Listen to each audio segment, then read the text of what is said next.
Bonjour! Aujourd'hui, dans cette vidéo, je réponds à la question qu'on me pose très souvent. Quelle est la différence entre un oracle et un tarot? Alors, avant de continuer, je me présente. Si tu es nouveau sur la chaîne, bienvenue. Mon nom est Chantal Galimi. Je suis médium, tarologue, coach et humaine imparfaite. Je suis surtout très, très intéressée par tout ce qui s'appelle processus humain, comment optimiser son plein potentiel, comment faire de sa vie, en fait, une vie qui fait du sens pour nous. Alors, si jamais tu veux me suivre ici, ben tu cliques sur t'abonner, là, c'est quelque part, là, tu sais comment faire, hein, quand même. Et si tu veux venir me rejoindre sur Facebook, je fais des fois des tirages de tarot en direct sur Facebook. Ben sinon, je mets des vidéos de moi et je fais des alignements de la semaine qui sont quand même très, très appréciés. Alors, tu peux venir me rejoindre à Chantal Galimi. Voilà, facile à trouver, là, super facile. On rentre dans le sujet. J'espère que tu es dans une forme carabinée. Qu'est-ce que moi, là, vraiment, je suis allumée comme un sapin de Noël aujourd'hui. Donc, on commence tout de suite. J'ai commencé par le tarot. Pour moi, c'est plus facile. J'enseigne le tarot, donc je le connais quand même très bien. Dans le tarot, en fait, il faut comprendre qu'il y a comme deux racines, hein. Il y a la racine tarot de Marseille et il y a la racine du Rider's-Waite. D'ailleurs, j'ai fait une vidéo aussi, comment choisir son jeu de tarot. Tu peux aller voir ça. Les tarots, en fait, c'est quand même assez simple. Il y a toujours le même nombre de cartes, 78 ou 79. Là, j'ai vu des jeux à 79. Et c'est écrit sur la boîte que c'est du tarot, en fait. Et on peut acheter juste les cartes de tarot ou on peut acheter, comme dans ce cas-ci et dans ce cas-là, c'est des coffrets de tarot. Donc, ça vient avec un livre explicatif et il y en a des plus gros formats aussi, là, comme vous pouvez voir, pardon, à l'arrière ici. Donc, les tarots, on a des arcanes majeurs et on a des arcanes mineurs. Les arcanes majeures, en fait, sont de 0 à 21. Il y en a 22, là, dans le fond, parce qu'il y a une carte qui est le 0. Et il y en a 22. Et les arcanes mineures, il y en a 56 habituellement.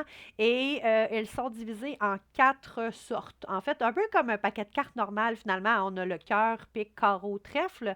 Et bien, dans le tarot, on a les deniers slash pentacles, on a les épées, les coupes et les bâtons. Donc, le tarot, c'est vraiment un paquet de cartes qui nous permet de faire une interprétation. L'interprétation, on va la faire à partir de la carte. Qu'est-ce qu'elle est, c'est quoi qu'elle signifie, cette carte-là? L'endroit où elle est placée et la question qui est posée. Donc, en reliant ces trois symboliques-là, si on veut, on va pouvoir en tirer une interprétation et aussi, on va pouvoir se servir de nos ressentis, de nos intuitions, si on en a, mais ce n'est pas obligatoire pour faire un bon tirage de tarot. Ne vous inquiétez pas.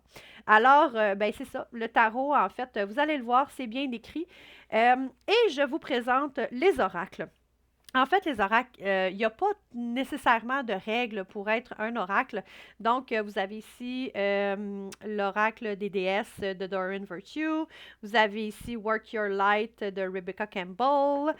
Vous avez celui-là qui est des fées, encore de Doreen Virtue. Il y en a un ici québécois que j'aime beaucoup. Là, il y en a deux paquets mélangés, hein. Vous voyez les différences de couleurs, même si ce n'est pas très marqué. Mais celui-là, c'est message de vie et message de lumière. Ici, là, avec les illustrations de Monsieur Duguay qui sont magnifiques en fait. Donc, une carte de tarot, une carte, pardon, d'oracle, comment ça fonctionne? C'est que quand on pige la carte, eh bien, on a le thème, hein, on a l'image et on a un petit message ici. Le petit message, on peut s'en contenter, sinon, ça vient toujours avec un livret où il y a plus d'explications. Donc, on va aller chercher notre complément d'information en lien avec la carte qu'on vient de piger. Donc, je dirais que l'oracle, en fait, dépendamment de ce qu'on veut, c'est un jeu qu'on va pouvoir utiliser d'une manière quotidienne. Bon, on peut se tirer une carte de tarot d'une manière quotidienne aussi, là. Mais l'oracle, en fait, c'est que la carte, elle est déjà porteur d'un message qui est déjà écrit. Tandis, tu sais, au niveau de l'interprétation, il y a peut-être moins de latitude, moins de liberté. Au niveau de l'interprétation, du moins, ça, c'est mon point de vue à moi et c'est de la manière que je ressens, en fait, ma relation, moi, avec les oracles. Tandis que le tarot, je trouve qu'il y a plus de possibilités d'interprétation, plus de latitude, plus de liberté au niveau de cette interprétation-là. Mais ça dépend tout le temps ce que vous voulez en faire. C'est vraiment à vous de voir. Donc, c'est pas la même chose, quoique on va se dire que c'est dans la même famille, c'est comme des cousins ou des cousines, hein? Donc, c'est des cartes, il n'y a jamais une mauvaise carte, il y a toujours la bonne carte au bon moment. Donc, j'espère que ça vous a aidé au niveau de faire la différence entre un oracle et un tarot. Laissez-moi en commentaire les jeux de tarot ou d'oracle que vous avez chez vous. Je trouve ça très intéressant de vous lire, ça me crée des besoins et je deviens une consommatrice de vos différents jeux. Alors, merci beaucoup et puis, ben, je vous souhaite une belle journée. Si jamais vous voulez partager cette vidéo-là, ben, sentez-vous très, très, très, très à l'aise. Bonne journée! Bye bye!